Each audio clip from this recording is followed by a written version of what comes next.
Hello दोस्तों, rare explanation में आपका फिर से स्वागत है। तो आज हम एक्सप्लेन करने वाले हैं एक फैंटेसी एडवेंचर ड्रामा जिसका नाम है ड्रैगन्स ऑफ वंडर हेज। ये एक ऐसी दुनिया है जहाँ एक तरफ हमें एनिमी वर्ल्ड को दिखाया जाता है जहाँ ड्रैगन्स रहते हैं, वहीं गेम ऑफ थ्रोन्स वाले, और दूसरी तरफ हमें रियल वर्ल्ड को दिखाया जाता है जहाँ हम जैसे इंसान रहते हैं। तब क्या होगा जब दोनों वर्ल्ड का क्रॉसओवर हो जाए, जहाँ हम ड्रैगन्स की दुनिया में और ड्रैगन्स हमारी दुनिया में आ जाए।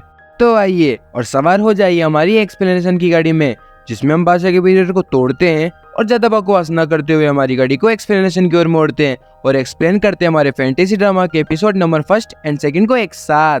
कहानी की शुरुआत में हमें 4 ड्रैगन राइडर्स को दिखाया जाता है जो कि एक काले चक्रवात में फंसे लोगों को बचाने के लिए जा रहे होते हैं। वे सब आपस में जायरो के बारे में बात कर रहे होते हैं। यहाँ जायरो हमें एक विलन के रूप में दिखाया जाता है जिसने उनके आइलैंड को बर्बाद कर दिया, और धीरे धीरे करके वो सभी आइलैंड को बर्बाद कर दुनिया को संतुलित करना चाहता है, जो काम हमारा प्यारा विलन थेनोस भी करना चाहता था।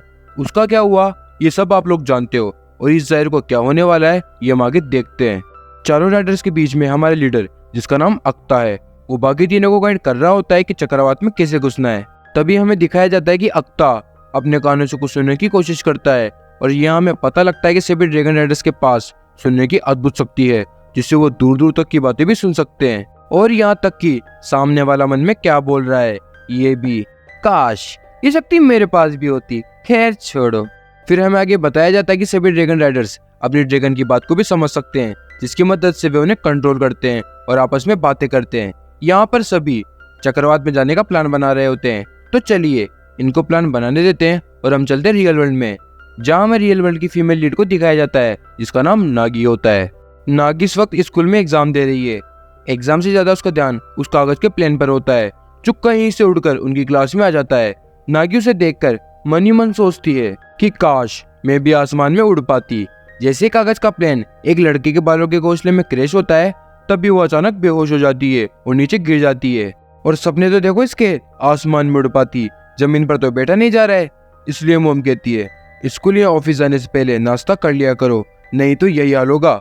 तभी सीन शिफ्ट होता है और हमें वापस ड्रैगन की दुनिया दिखाई जाती है, और शायद अब तक उनका प्लान बन चुका होगा। चलो देखते हैं। अक्ता थाइमे से बोलता है कि तुम इस बच्चे को सुरक्षित जगह पर ले जाओ। क्या ये प्लान बनाया इन्होंने? अरे नहीं, उनका प्लान ये था कि वे सभी हीरा टेक्निक से चक्रवात में एंटर करेंगे। तभी थाइमे देखता है कि अक्ता और बाकी तीनों हीरा टेक्निक से चक्रवात में एंटर करते हैं। नीला पिकाचू जो कि थाइमे का ड्रैगन है, वो थाइमे को कुछ बोलना चाहता है। तभी थाइमे के ऊपर एक पत्थर आकर लगता है और थाइमे पत्थर पर चिल्लाता है, हे क्या तुम देखकर नहीं गिर सकते? तभी छोटा बच्चा समझ जाता है कि थाइमे नीला पिकाचू यानी अपने ड्रैगन को नहीं सुन सकता है, और घबराने लगता है कि कहीं ये पागल मुझे ना गिरा दे। फिर चक्रवात के अंदर हमें अक्ता और उसकी टीम को दिखाया जाता है जहाँ घनघोर अंधेरा हो रखा होता है और उन्हें कुछ भी दिखाई नहीं दे रहा होता है, और वो सब अपनी सुनने की शक्ति से ही काम चला रहे होते हैं। तभी हमें एक मेंढक को दिखाया जाता है जो मंदिर में है और रो रहा है और भगवान से प्रार्थना कर रहा है कि उनकी जान बचाए। तभी अक्ता उसकी जान बचाता है और उसे सुरक्षित चक्रवात से बाहर निकाल लेता है, और चक्रवात उस मेंढक आइलैंड को ले जा रहा होता है। फिर हमें एक शिप पर कुछ लोगों को दिखाया जाता है जहाँ एक बच्ची कहती है इग्रू इग्रू। और हाँ, आप सबको बता दूं, इग्रू हमारे अक्ता के ड्रैगन का नाम है। तभी सब देखते हैं कि अक्ता और उसकी टीम उन्हें बचाने के लिए आ गई है, और सभी शिप पर उतर जाते हैं। मेंढक शिप पर आकर अभी भी अपने आइलैंड को चक्रवात के साथ जाते हुए देख रहा होता है और भगवान से प्रार्थना कर रहा होता है कि क्या कोई नहीं है जो जायरो को हरा सके और हम सबको बचा सके। तभी अक्ता उसके पास आकर उसे विश्वास दिलाता है कि वो जायरो को खत्म कर देगा और उन सबको बचा लेगा, और उपनंता यानी उनके एनिमी वर्ल्ड को कुछ नहीं होने देगा। फिर सीन शिफ्ट होता है और हमें रियल वर्ल्ड में नागी को स्कूल के मिनी हॉस्पिटल में दिखाया जाता है जहाँ उसे मिलने बोलू आता है। तभी बोलू नागी से पूछता है कि अब तुम्हारी तबीयत कैसी है। तभी नागी बोलती है कि अब मैं पहले से ठीक हूँ। फिर हमें थोड़ी देर बाद का सीन दिखाया जाता है जहाँ दोनों कॉफी पीने के लिए एक कैफे में आ जाते हैं, जहाँ नागी बोलू को अपने दिमाग में दिखने वाली चीजों के बारे में बताती है कि उसे कुछ मछलियां आसमान में तैरती हुई दिखाई देती है, और बोलू ये सब सुन के उसकी कल्पना को पेपर में बनाने की कोशिश कर रहा होता है। यहाँ हमें पता लगता है कि बोलू बड़ा होकर एक मंगा राइटर बनना चाहता है, और अब मुझे ये समझ नहीं आ रहा है कि और कितना बड़ा होना चाहता है। तभी बोलू का बड़ा भाई कैफे में आकर बोलू को लड़ने लगता है। 50 बार बोले हैं पढ़ने लिखने वाले छात्रों को कल्पनाओं की दुनिया से दूर रहना चाहिए। अरे पढ़ाई लिखाई में ध्यान लगाओ, आईएएस वाईएएस बनो और देश को संभालो। फिर हमें थोड़ी देर बाद का सीन दिखाया जाता है जहाँ नागी अपने पिता से मिलने आई होती है, और अपने पिता से अपनी माँ के बारे में पूछती है कि मरने से पहले उसकी मदर में क्या लक्षण थे। इस पर उसके पिता बताते हैं कि वो कुछ ऐसी चीजें देख सकती थी जो कि हकीकत में नहीं है, और उसके पिता नागी को उसकी मदर के बारे में ज्यादा कुछ नहीं बताते और ये सीन यहीं कट हो जाता है। तभी सीन शिफ्ट होता है और हमें एनिमी वर्ल्ड को दिखाया जाता है, जहाँ एक बुढ़िया जो बकरू को बता रही होती है कि जो ड्रैगन की आवाज सुन सकते हैं उन्होंने प्योनी पिट जाने का रास्ता खोज लिया और कोटावारी को लाकर हमारे आइलैंड को सुरक्षित रखा है। लेकिन अब जैरो ने प्योनी पिट और कोटावारी पर अपना कब्जा कर लिया। वह धीरे धीरे करके सभी आइलैंड को कोटावारी से दूर कर रहा है। अब हमारे आइलैंड की बारी है और मुझे लगता है एयरबर्न ब्रिगेड पर इतना भरोसा भी नहीं है कि वो अकेले जैरो को रोक पाएंगे। फिर बुढ़िया बकरू से बोलती है तुम जाओ और सेला से इस प्रॉब्लम को सॉल्यूशन पूछो। बकरू अपने एक आदमी के साथ सेला के पास जाता है और उसे आइलैंड की हालत के बारे में बताने लगता है। तभी सेला कहती है कि तुम लोगों ने तो मुझे सीनेट से बहिष्कार कर दिया था, अब तुम्हें मेरी क्या जरूरत है। तभी बकरू बोलता है वो सब छोड़िए और इस समस्या का हल निकालने के लिए कुछ कीजिए, और उसे एक खिलौना दिखाता है जो कि कोटावारी के बाहरी भाग से संबंधित है। यहाँ कोटावारी के बाहरी भाग से संबंधित का मतलब रियल वर्ल्ड से है। और सेला उस खिलौने को देखकर खुश होती है और बोलती है अब उन्हें इस सवाल के जवाब के लिए प्योनी पिट जाना होगा, वही उनको इसका जवाब मिल सकता है। तभी हमें अक्ता को दिखाया जाता है जो कि जैरो को हराने के बारे में सोच रहा होता है और थाई में उसकी मदद के बारे में बोलता है। तभी केती उसे बोलती है कि तुम ये सब सोचना भी मत, अभी तुम बहुत छोटे हो और तुम अपनी ड्रैगन की आवाज भी नहीं सुन सकते।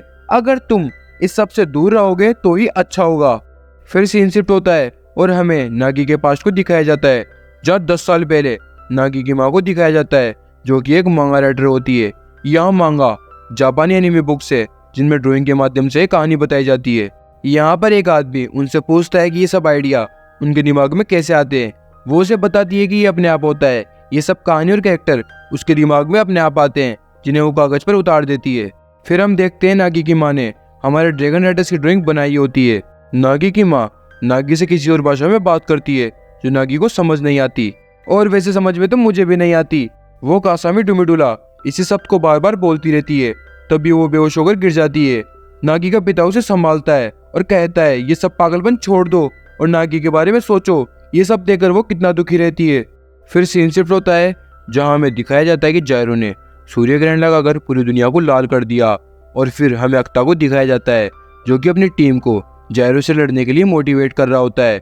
और वे सब बोलते हैं कि आज तो वे जैरो को हरा कर ही मानेंगे, और सब मिलकर नारा लगाते हैं कासामी डुमिडुला, और सब जैरो से लड़ने के लिए चले जाते हैं।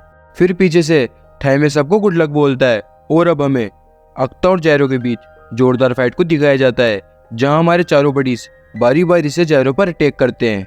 तभी अक्ता जैरो के बहुत करीब पहुंच जाता है और जैरो से ये सब करने का कारण पूछता है। जैरो से कहता है तुम जो करने आए वो करो, ज्यादा नेता मत बनो। फिर अक्ता जैरो के मन में क्या चल रहा है ये सुनने की कोशिश करता है, लेकिन वो कुछ सुन नहीं पाता। यहाँ पर अक्ता ये जानकर आश्चर्यचकित हो जाता है कि वो जैरो की मन की बात क्यों नहीं सुन पा रहा, जबकि ऐसा हो ही नहीं सकता। तभी जैरो उस पर अटैक कर देता है और अक्ता नीचे गिर जाता है। यहाँ पर हमारे थाई में से रहा नहीं जाता और अक्ता को इस हालत में देखकर वो भी नीले पिकाचू पर सवार होकर अक्ता की मदद के लिए पहुंच जाता है, और शायद उसे ये पता नहीं कि उसे खुद को अभी मदद की जरूरत पड़ने वाली है। तभी जैरो थाई को देख उस पर अपना बबल अटैक कर देता है और अक्ता थाई को बचाने के लिए उसकी तरफ जाता है और उस बबल में फंस जाता है। और हमें दिखाया जाता है कि अक्ता किताबों में बिखर जाता है।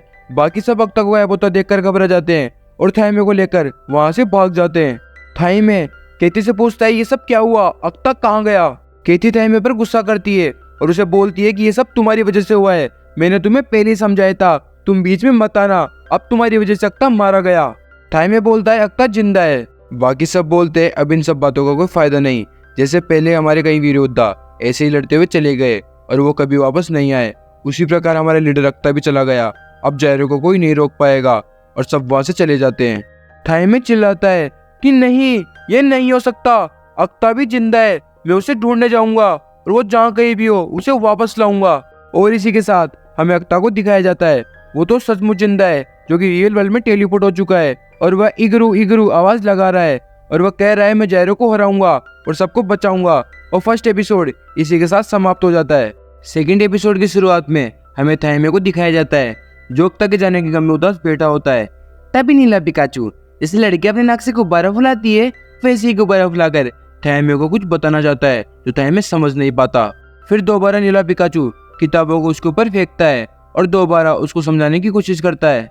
तभी थाइमे उन किताबों को देखता है और किताबों में बनी ड्राइंग को देखकर उसे एक आइडिया आता है और वह अपने ड्रैगन को लेकर वहां से उड़ जाता है और फिर वो एक लेबोरेटरी के पास उतरता है और नीले पिकाचू को बाहर ही छोड़कर खुद लेबोरेटरी में अंदर चला जाता है, जहाँ सेला उसे चोर समझकर उस पर हमला कर देती है। फिर सेला थाइमे के हाथ में एक कॉमिक बुक को देखती है और रुक जाती है और थाइमे से पूछती है, क्या तुम अक्ता की आर्मी के सोल्जर हो? तभी थाइमे हाँ में जवाब देता है और फिर सारी बात बताता है कि कैसे अक्ता गायब हो गया और वह जब गायब हुआ तब उसके स्थान पर यह सारी कॉमिक बुक आ गई। फिर सेला थाइमे को एक दूसरे रूम में ले जाती है और उसे बहुत सारी वस्तुएं दिखाती है जो कि रियल वर्ल्ड से टेलीपोर्ट होकर एनिमे वर्ल्ड में आ गई होती है। फिर थाइमे पूछता है ये सारी वस्तुएं क्या है? इस पर सेला जवाब देती है कि जब हमारी दुनिया से कोई भी कार्टून बबल में फंसकर गायब होता है तो वह किसी दूसरी दुनिया में चला जाता है और उसके स्थान पर उस दुनिया से ये सारी वस्तुएं आ जाती है। इस पर थाइमे सेला से पूछता है कि इसका मतलब जायरो की शक्तियां किसी दूसरे वर्ल्ड से जुड़ी हुई है। इस पर सेला बोलती है कि ये मुझे नहीं पता, ये केवल मेरी एक थ्योरी है जो कि सही भी हो सकती है, और अगर मेरी थ्योरी सही होती है तो हमें उस दूसरे वर्ल्ड को जानना होगा जहाँ से सारी वस्तुएं आई है। फिर दोनों मिलकर उन वस्तुओं के बारे में जानने की कोशिश करने लगते हैं और कॉमिक बुक्स और उसमें बनी ड्राइंग को समझने की कोशिश करने लगते हैं और नए नए एक्सपेरिमेंट करने लगते हैं ताकि वो रियल वर्ल्ड के बारे में जितना ज्यादा जान सके जान ले। फिर थोड़ी देर बाद सेला थाइमे से बोलती है, अगर तुम्हें अपनी दुनिया को बचाना है और अक्ता को वापस लाना है तो तुम्हें भी जायरो के बबल अटैक में जाना होगा। ये सुनकर थाइमे पहले तो घबरा जाता है, फिर बहादुर सैनिक की तरह अपनी प्रतिज्ञा को याद करता है, कासामी डुमिडुला, और बबल अटैक में जाने के लिए तैयार हो जाता है। फिर सीन शिफ्ट होता है और हमें अक्ता को दिखाया जाता है जो एक रूम में बैठा होता है और वह किसी ऐप पर लाइव आकर लोगों से बात कर रहा होता है। तभी उसके कानों में अजीब सी आवाज आने लगती है और वह आवाज की दिशा में धीरे धीरे आगे बढ़ने लगता है और कासामी डुमिडुला बोलकर छत से कूद जाता है। फिर हमें एक कार में कुछ लोगों को दिखाया जाता है जो एक लड़के को मार रहे होते हैं। तभी अक्ता उन पर हमला कर देता है और यहाँ हमें पता लगता है कि अक्ता रियल वर्ल्ड के इंसानों से काफी ज्यादा ताकतवर है। फिर सारे गुंडों को मारने के बाद अक्ता उस लड़के के चेहरे से कपड़े को हटाता है और उसे एक स्माइल देता है। फिर थोड़ी देर बाद हमें पुलिस स्टेशन को दिखाया जाता है जहाँ अक्ता पुलिस ऑफिसर के दिमाग में चल रही सारी बातों को सुनकर यह समझ जाता है कि उसे बेल मिल गई है और वह रिहा हो गया है। यहाँ हमें पता लगता है कि अक्ता एनिमे वर्ल्ड की तरह ही रियल वर्ल्ड में भी इंसानों के मन में या दिमाग में चल रहे विचारों या आवाजों को सुन सकता है। फिर हमें नीजिसाकी को दिखाया जाता है जो अक्ता की लॉयर होती है और उसकी बेल कराने आई होती है। फिर दोनों पुलिस स्टेशन के बाहर आ जाते हैं जहाँ पर जिस लड़के को अक्ता ने बचाया था उस लड़के की माँ आकर अक्ता को धन्यवाद बोलती है और अक्ता उस लड़के को बोलता है, तुम्हें दोबारा देखकर अच्छा लगा, और फिर अक्ता अपनी लॉयर के साथ गाड़ी में बैठकर जाने लगता है। फिर हमें अक्ता और लॉयर को बात करते हुए दिखाया जाता है जहाँ लॉयर बोल रही होती है कि तुमने शराब के नशे में गुंडागर्दी की और लोगों को मारा है। इस पर अक्ता बोलता है कि भले मैं शराब पी रहा था पर मैं अपने कंट्रोल में था और वो लोग बुरे थे जिनको मैंने मारा। फिर लॉयर दोबारा बोलती है कि माना कि उस लड़की की माँ ने तुम्हें शुक्रिया अदा किया तो इसका मतलब ये नहीं कि तुम अच्छे इंसान बन जाओगे, और यह सीन यहीं पर कट हो जाता है। फिर हमें नाइट का सीन दिखाया जाता है जहाँ में अक्ता और लॉयर को एक बिल्डिंग में दिखाया जाता है जहाँ पर लॉयर अक्ता से पूछती है कि कुछ ऐसा है जो तुमने अभी तक मुझे नहीं बताया और मैं तुम्हारी लॉयर हूँ, हो सकता है मैं तुम्हारी कुछ हेल्प कर सकूं। इस पर अक्ता बोलता है कि मुझे पता है तुम मेरी बात का विश्वास नहीं करोगी, पर फिर भी मैं तुम्हें बताना चाहूंगा मैं तुम्हारी दुनिया का नहीं हूँ और मैं जिस दुनिया से आया हूँ उसका नाम उपनंता है। और अक्ता ये बोलते हुए अपने गले में पहने लॉकेट को दिखाता है जो चमक रहा होता है और यह सीन यहीं कट हो जाता है।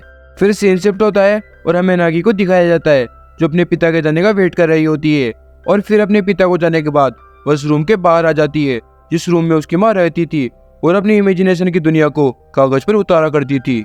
यहाँ पर नागी अपनी माँ के फ्लैशबैक को याद करती है और फिर रूम का दरवाजा खोल अंदर आ जाती है जहाँ वह अपनी माँ के द्वारा बनाई गई पेंटिंग्स और ड्राइंग्स को देखती है जहाँ पर उसे एनिमे वर्ल्ड के कैरेक्टर और ड्रैगन्स के चित्र दिखाई देते हैं। फिर उसे एक नोटबुक भी दिखाई देती है जिसमें एनिमे वर्ल्ड के बारे में लिखा होता है। फिर उसे जमीन पर बनी पेंटिंग दिखाई पड़ती है जिसे वह जमीन पर बिछे कारपेट को उठाकर देखती है। फिर सीन शिफ्ट होता है और हमें एनिमे वर्ल्ड को दिखाया जाता है जहाँ पर थाइमे और सेला जायरो पर अटैक करने के लिए जा रहे होते हैं। यहाँ सेला थाइमे से बोलती है कि तुम जब तक जायरो पर अटैक करते रहना जब तक वो तुम पर अपना बबल अटैक ना कर दे। और फिर हमें सूर्य ग्रहण होते हुए दिखाया जाता है और सूर्य ग्रहण होते ही जायरो निकल कर आता है और आते ही थाइमे पर बबल अटैक कर देता है और थाइमे बबल में एंटर होने वाला होता है कि ये सीन यहीं कट हो जाता है। और हमें रियल वर्ल्ड में नागी को दिखाया जाता है जहाँ पर उसका रूम हिल रहा होता है और उसके रूम में एक बबल अपीयर होने लगता है, जिसमें से थाइमे और नीला पिकाचू बाहर निकलते हैं और आते ही नागी से बोलते हैं, और नागी उन दोनों को देखकर काफी डर जाती है और ये सीन यहीं कट हो जाता है। अब हमें एपिसोड के लास्ट सीन में एक भिखारी जैसे दिखने वाले आदमी को दिखाया जाता है, जिसके कानों में बहुत तेज साउंड बज रहा होता है और वो आदमी बोलता है, लगता है कोई और भी एनिमे वर्ल्ड से रियल वर्ल्ड में आ गया है। और फिर वो एक बच्चे को देखता है जो बबल बना रहा होता है, और वो आदमी उस बच्चे को जाकर बोलता है, बबल बनाना बंद करो, मुझे बबल से सख्त नफरत है। और सेकंड एपिसोड भी इसी सस्पेंस के साथ यहाँ समाप्त हो जाता है। अब हमारी मुलाकात होगी ड्रैगन्स ऑफ वंडर हेड्स के नेक्स्ट एपिसोड में।